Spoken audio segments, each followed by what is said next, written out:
In 1971, Don McLean released American Pie, and since then it has become a recognizable icon across generations, right up there with Staying Alive and Sweet Caroline. Just as a test, do you know American Pie? Bye, Miss American Pie. See, you do recognize the song, right? Okay. See, I was right. That was my test, because if Emily recognized, she didn't recognize a reference that I made earlier, so that was why it was a test.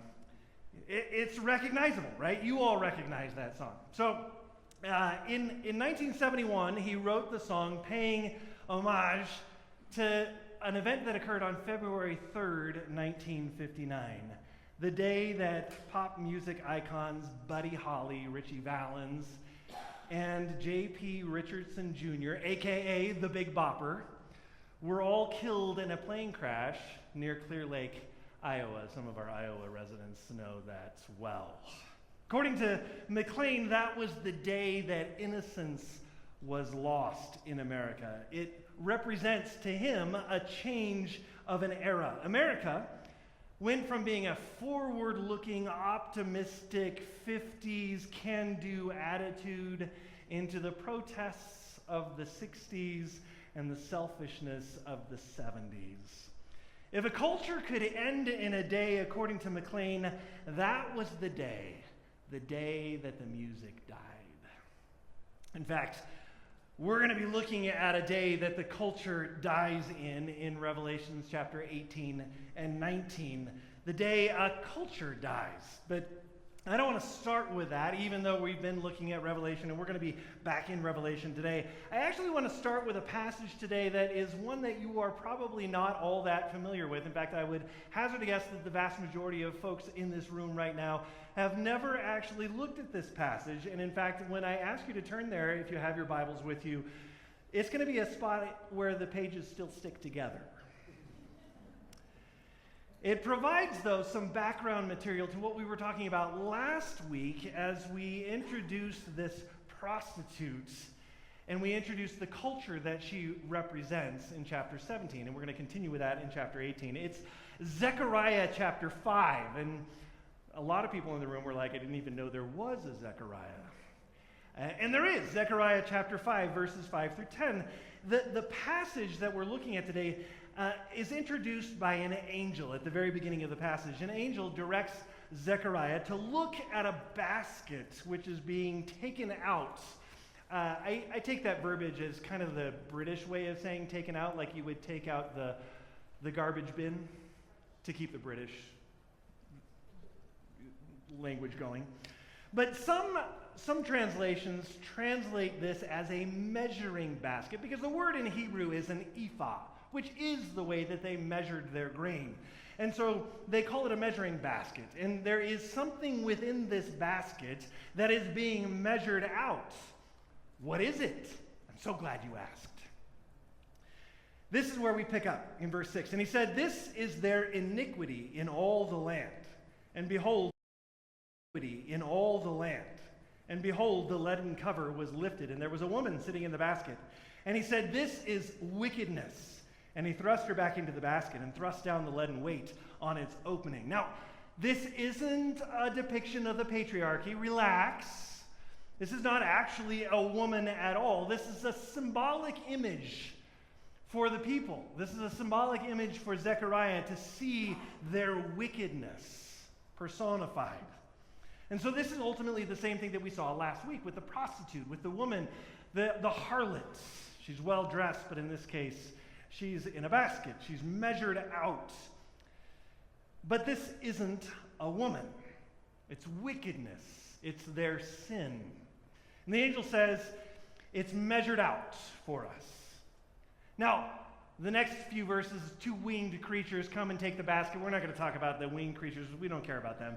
But we're going to pick up again in verse 10. It says, "Then I saw, and then I said to the angel who talked to me, 'Where are they taking the basket?' He said to me, 'To the land of Shinar, to build a house for it. And when this is prepared, they will set the basket down there on its base.'"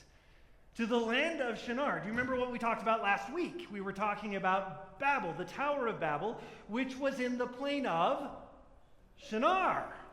So this basket is being taken to the same land where the Tower of Babel was built in Genesis chapter 11. Now, we need some context. Zechariah, we just can't go jumping into Zechariah and pretend like we understand everything about what's going on here. Zechariah was a prophet during the period when the Israelites had been, well, they hadn't been rescued yet. They were under Persian rule, but Babylon had been conquered. Persia had come in 539 BC. Cyrus the Great came in and destroyed Babylon, pulling it apart stone by stone until it was completely leveled. And the Israelites that were remaining in Babylon then get taken up by the Persians and transported back into and spread out throughout Persia, as Persians were wont to do. But Babylon, from that moment on, would remain uninhabited, and it is uninhabited to this day. In fact, that's an answer to the prophecy that we see in both Isaiah and Jeremiah. Both of them prophesy that Babylon would be destroyed and it would be uninhabited. And that's what makes Zechariah such an interesting prophecy, because Zechariah happens probably within the first 20 years after Babylon's destruction.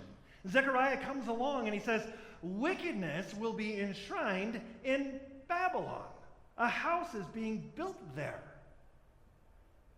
Well, wait, this is a city that has been destroyed. Zechariah knows it's been destroyed. He experienced its destruction.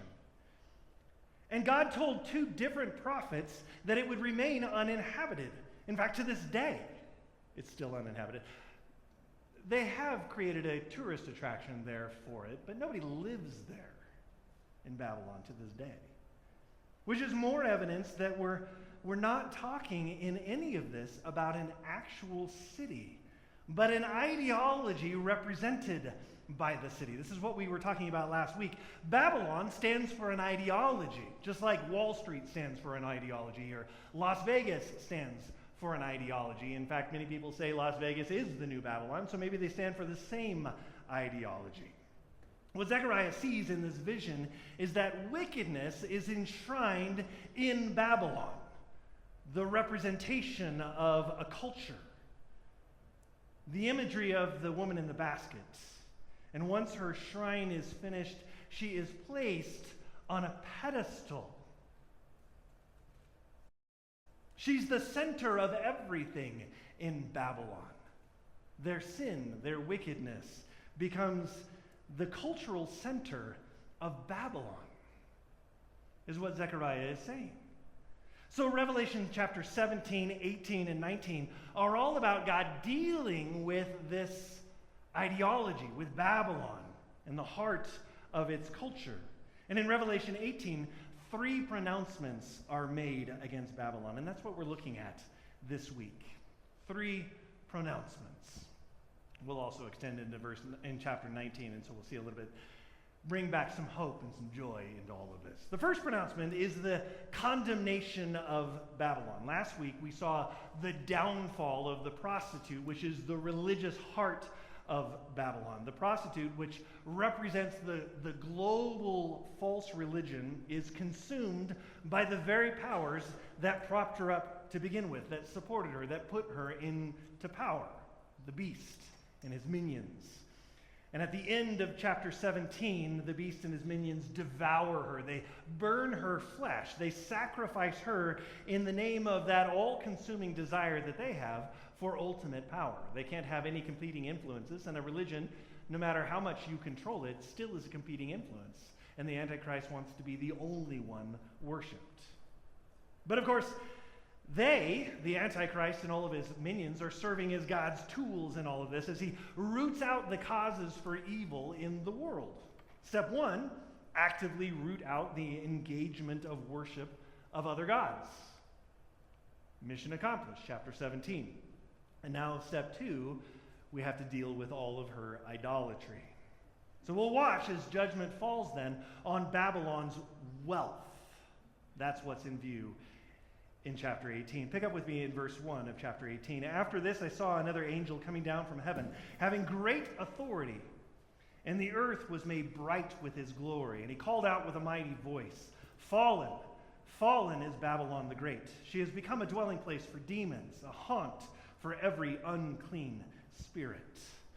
Now, this is another angel. We've been seeing all of these angels, right? Last week we experienced the fact that one of the 7 angels with the 7 bowls comes and gives John his first tour, so to speak, of this destruction. But this is another angel. Now, some have posited that this is actually Jesus Christ, and the reason for that is because they see in this glory, this picture of the glory of the angel lighting up the earth, like, well, only Jesus could have that, which is a logical fallacy. But I would just point to the Greek itself. John uses the word allos for another. Allos indicates another of the same kind. There is a word in the Greek that you could use if you wanted another of a different kind. That would be heteros, from which we get heterosexual. Another of a different kind. So allos is another of the same kind, and John is very intentional in his language, and he says this is another of the same kind. Jesus would be, of course, a heteros. He's different from the angels. John knows the difference between Jesus and the rest of the angels, and so if he saw Jesus, it stands to reason that he would use the word heteros here. But he uses allos, another of the same kind. But another of the same kind who is ginormously glorious. His glory lights up the earth. He's even more glorious than any angel that we have seen thus far. So much glory. I mean, just imagine it, that this angel is able to light up the earth with his glory. And he has great authority. And so his proclamation here isn't really just a proclamation like we would imagine a town crier having. He isn't just giving us news. This is a pronouncement. This is judgment that he's bringing. And what he's saying is, you thought Babylon was brought low by the destruction of the religious aspects of Babylon? Oh, she is much lower than you can possibly imagine. See, her religious prostitution has allowed her to become a dwelling place for demons, says verse 2. And it also says that she's become a haunt for every unclean spirit. Haunt in the ESV. I don't like that word. And I don't like that word just simply because I don't understand it. Like, if we're going to translate into English, let's use English words that we can actually fathom what you're talking about. Because what is this? Is this like a ghost in a haunted house? Like, ooh, don't come too close. Is that what they mean by haunt? And obviously not. That can't be what it means. The Greek word used here is phylake, which is used in terms of a prison throughout extra-biblical language uses. But it's also used for the person who is keeping watch or guarding the prisoners. The prison is how, if you have the King James Version, you see it there in your Bible, or the New American Standard Bible also translates it prison.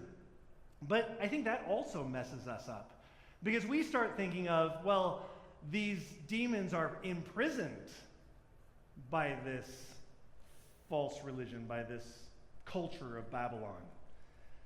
I don't think the spirits are imprisoned, not at all. I don't think that's what the Greek is telling us at all. The spirits are on watch. They're the guards of Babylon. And maybe that's why the NIV and the ESV want to use haunt. They want to get across this idea that these spirits roam free and they impact the residents in whatever negative way they would desire to impact them.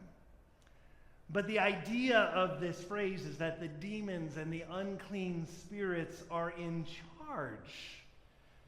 The ideology of Babylon has become a prison under which the administration of every unclean spirit keeps watch. The insane are running the asylum, literally. And its effects are widespread. Look at verse 3.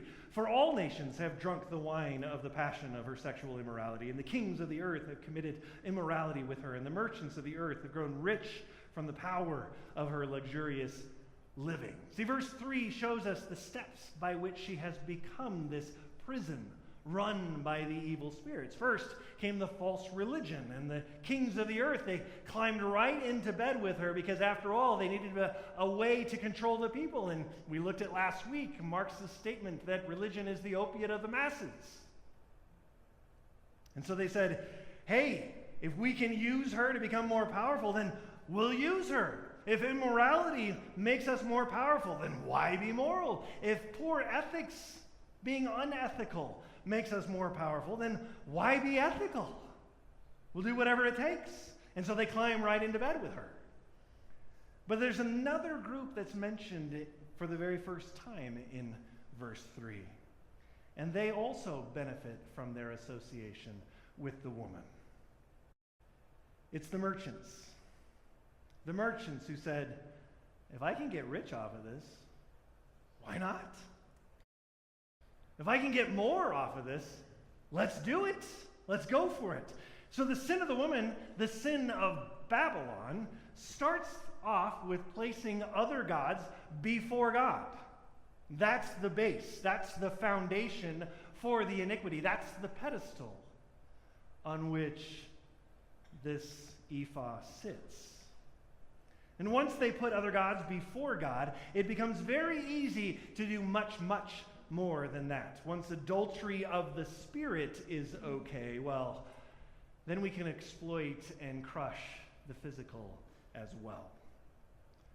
And so this is the pronouncement of the angel. Babylon has fallen so far that injustice is celebrated, revealing that she is really being run by demonic influences.